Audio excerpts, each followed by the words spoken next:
কল্পনা করুন তো, আপনার হাতে থাকা হ্যান্ডব্যাগটি তৈরি হয়েছে কোটি বছর আগের এক দানবীয় ডাইনোসরের ফসিল বা জীবাশ্ম থেকে।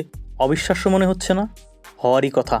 এমনই এক অবিশ্বাস্য বিজ্ঞান আর ফ্যাশনের যুগলবন্দি দেখতে পেল প্যারিসবাসী।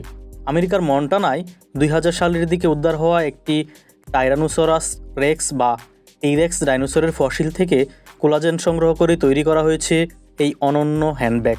মূলত ল্যাবরেটরিতে তৈরি চামড়া বা ল্যাব গ্রোন লেদারের কার্যকারিতা ও ভবিষ্যৎ সম্ভাবনা তুলে ধরতেই এই উদ্যোগ।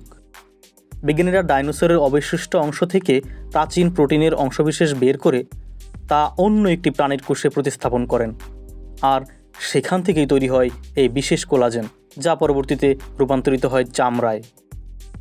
এক্সপেরিমেন্টাল পোশাক ব্র্যান্ড ফ্যান লুভে এই ব্যাগটির ডিজাইন করেছে।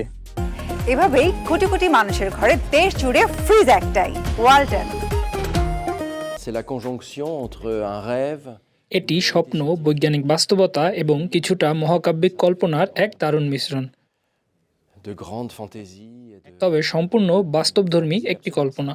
সত্যি বলতে কি, এটি এক অবিশ্বাস্য অভিজ্ঞতা। tout à fait incroyable. Bon, la première fois que je l'ai vu et que j'ai pu le toucher, je peux vous dire que c'est un আমি যখন প্রথমবার দেখেছি এবং স্পর্শ করেছি, আমার অনুভূতি ছিল সম্পূর্ণ ভিন্ন।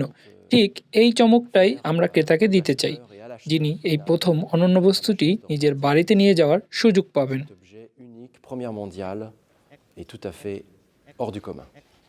যদিও কিছু বিজ্ঞানী এই চামড়াকে শতভাগ টিরেক্স লেদার বলতে কিছুটা দ্বিধা প্রকাশ করেছেন, তবে বিশেষজ্ঞরা বলছেন এর গঠনশৈলী সম্পূর্ণ ডাইনোসরের ফসিল থেকে পাওয়া তথ্যের উপর ভিত্তি করেই তৈরি।